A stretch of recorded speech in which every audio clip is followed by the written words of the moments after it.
Saudaraku, salam sejahtera kepada kita semua. Kiranya kasih karunia dan damai sejahtera Allah menyertai saudaraku sekalian. Saat ini kita memasuki minggu kelima setelah Trinitatis. Firman Tuhan nas khotbah yang menyapa kita hari ini dari Injil Lukas 6 ayat 39 sampai 42 mengajak kita semua untuk menjadi penuntun yang baik kepada orang lain dan jangan cepat menghakimi orang lain. Semakin dalam kita mengenal diri sendiri, semakin sedikit kita mengkritik orang lain.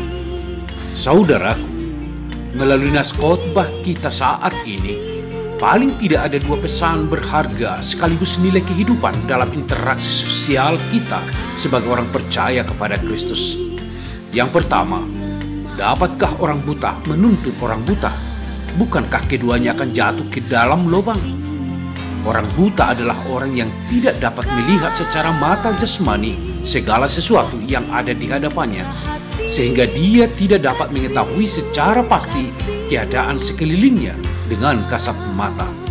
Dan apa yang akan terjadi apabila seorang buta mencoba menuntun seorang buta yang lainnya? Bukankah sudah pasti bahwa keduanya akan terperosok ke dalam sebuah lubang apabila ada lubang menganga tepat di depan jalan yang sedang mereka lalui?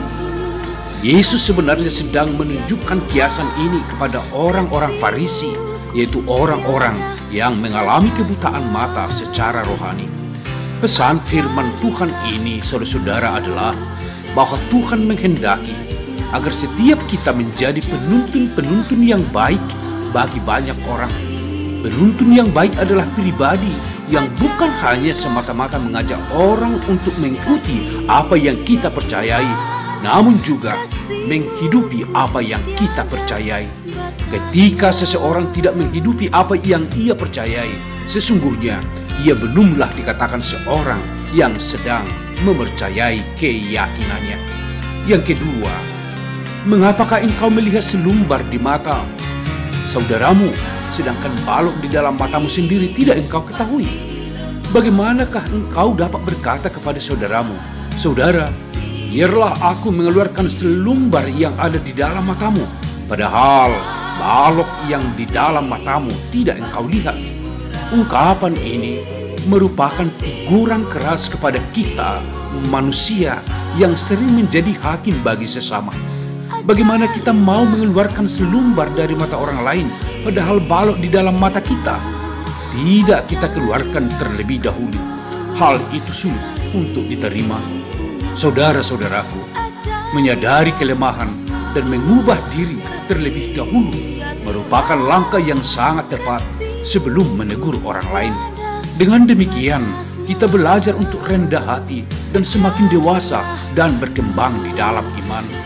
Sadar akan keterbatasan membuat kita semakin maju dan berkembang. Kita tidak perlu menjadi hakim untuk sesama kita, karena hanya ada satu pembuat hukum dan hakim, ialah Allah yang hadir dalam diri Yesus Kristus. Kita semua adalah saudara-saudara yang harus saling menuntun dan memberi teladan dalam hidup sehari-hari, sehingga kita menjadi saksi kerendahan hati seperti yang telah dilakukan oleh Yesus Kristus sendiri. Marilah kita belajar untuk berhenti menghakimi dan mencari-cari kesalahan orang lain, sebab jika hal ini terus kita lakukan, kita tidak akan pernah memiliki waktu untuk menilai diri sendiri. Itu bisa menjadikan kita munafik, seperti orang Farisi dan ahli Taurat yang dikecam oleh Tuhan Yesus. Hal ini kelihatannya sepele, tetapi kalau tidak cepat diatasi, tanpa sadar kita membangun tembok kesombongan yang tinggi. Kita akan selalu merasa paling benar, paling suci, paling rohani. Firman Allah hari ini menasihati, daripada kita mencari-cari kesalahan orang lain yang dapat dikritik dan dihakimi, lebih baik kita melihat keberadaan diri sendiri di hadapan Allah. Kita harus belajar menyadari bahwa tidak ada manusia yang sempurna, tidak ada manusia yang tak pernah berbuat salah. Marilah kita semua bercermin kepada firman Tuhan agar kita mengetahui apa yang kurang, yang tidak pantas, yang salah pada diri kita, hingga kita bisa membenahi diri sedini mungkin. Juga kita bisa bercermin dan melihat hal-hal yang baik yang diberikan Tuhan untuk kita pelihara dan kita pakai untuk memuliakan Dia. Amin. Selamat hari Minggu. Tuhan memberkati dan melindungi kita semua.